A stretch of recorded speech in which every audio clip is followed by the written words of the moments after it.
Salut mes petits farfadets velus, on est revenu voir Tonton Bob. Aujourd'hui, amis boomers et autres générations en manque d'estime et de confiance en vous, je vais délicieusement vous parler du 16e album des 4 Fantastiques datant du 3e trimestre 1978 et qui coûtait que 12 francs à l'époque. T'as vu combien il coûte aujourd'hui? C'est une honte. Notez la belle couverture hyper swag de Jean Frisano tirée du Fantastic Four 106. Elle est jolie, hein, vous ne trouvez pas? Non. Arrête de dire tout le temps non comme ça, je trouve ça hyper négatif, je supporte pas. Allez hop, on envoie le générique de l'émission qui ne sert à rien sur le format YouTube.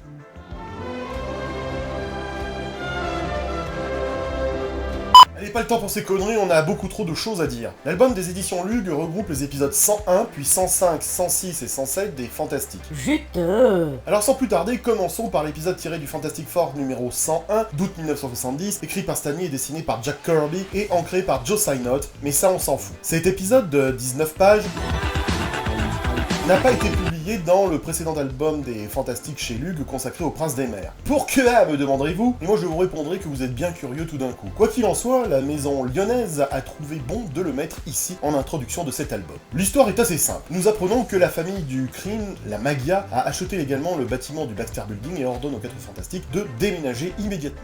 Mais dehors les Romano! Le chef de la Magia, appelé le Boss dans la version française et le Topman en VO, a l'intention de forcer les 4 Fantastiques à quitter leur quartier général afin de mettre la main sur les expériences top secrètes de Reed Richards. De rebondissement en rebondissement, nous assistons à cette bataille juridique qui devient un véritable combat enragé, pire que sur Twitter, entre les Fantastiques et la Magia pour la possession des lieux. Ce récit sans super méchant a un véritable intérêt qui peut faire réfléchir. Ça bosse crème. Parce que cet épisode fait dans le réalisme avec l'une des représentations les plus réalistes de la mafia que nous ayons vu à ce jour, du moins à l'époque. Contrairement à ce que Marvel avait l'habitude de nous montrer, avec par exemple la représentation du comte Neferia, les auteurs nous montrent ici une bande de mecs italiens en costume à rayures mangeant goulûment des spaghettis, et ça relève presque du documentaire sur Arte. Et l'intrigue est couillue car on est quand même sur une histoire où la Magia essaye de s'emparer du Baxter Building légalement. La seule chose qui est super risible, c'est que les membres de la Magia sont cons à bouffer de la tub comme des twittos, et ils font preuve d'une incapacité à se retenir de faire des choses illégales, ce qui fout toute leur stratégie juridique en l'air. Des gros blaireaux qui auraient dû se contenter de laisser faire leurs avocats pour transformer les 4 Fantastiques en gros zadistes. En tout cas, cette nouvelle forme d'agression donne du crédit à l'idée que les super-héros de Marvel ne font pas assez pour lutter contre le crime de rue. Tu m'étonnes.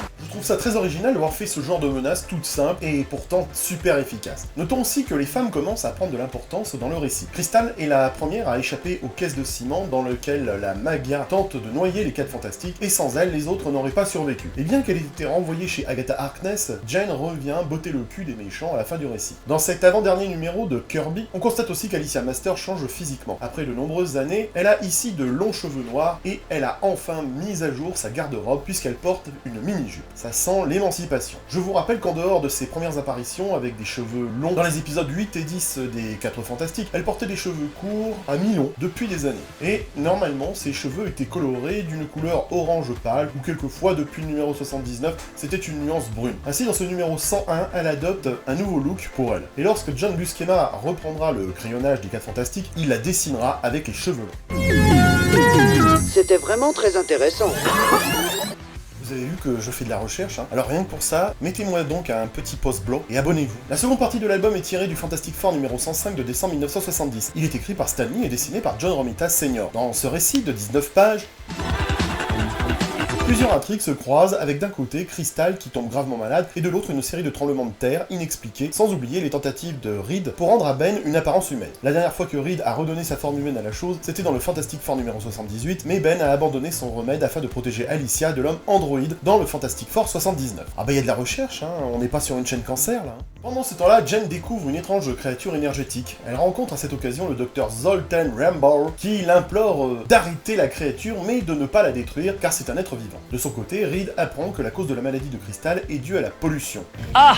Et pour survivre, Crystal doit retourner dans la Terre cachée. Il découvre également, en testant son sang, une méthode pour changer Ben. Crystal fait ses adieux à Reed, Ben et Johnny, et elle est ramenée chez elle par Guldor, au grand désespoir de Johnny, qui fait alors dans de longs sanglots de violon de l'automne. Oh, putain, c'est pompeux! Le final est un cliffhanger de la mort qui tue, puisque Reed est obligé de faire un choix. Sauver la vie de son meilleur ami Ben, ou de sa femme au nichon arrogant. Alors, quel est l'intérêt de cette histoire? Ben, y en a plein, mon ami, y en a plein! Cette histoire fournit d'abord un bref récapitulatif des origines des 4 Fantastiques. Les 4 Fantastiques nous protègent du mal. Ta gueule! Mais l'intérêt L'intérêt principal est surtout que c'est la première fois que les Inhumains sont décrits comme étant vulnérables à une exposition à long terme, qui plus est à la pollution créée par ces enfoirés d'humains. Cela conduira finalement les Inhumains à déménager sur la Lune dans le Fantastic Four numéro 240. Enfin, les choses s'affolent un peu dans les 2 derniers épisodes de l'album, avec les récits tirés du Fantastic Four 106 de janvier 1971, écrit par Stan Lee et dessiné par John Romita Sr. Et bien sûr, l'épisode 107 de février 1971, écrit par Stan Lee toujours, et dessiné par John Buscema. Chacun des épisodes faisant, vous l'aurez compris, 19 pages. Arrêtez! Au final, les récits mettent en avant Rambo, le scientifique anti-guerre, qui a pensé que ce serait une bonne idée de donner à son fils le pouvoir de désactiver n'importe quelle arme. Au lieu de cela l'a transformé en un monstre. Et pendant ce temps, Reed est obligé de choisir entre abandonner la chose au milieu d'une autre tentative de guérison ou sauver Sue du monstre. Et là, coup de génie, qu'il décide de congeler la chose dans un bloc de glace créé par la torche humaine. Alors vous allez me dire, Wow, minute, Uncle Bob, que c'est impossible que ce que tu dis avec ta bouche. Mais si, c'est possible avec la carte Kiwi, l'enfant de moins de 16 ans. Ta gueule!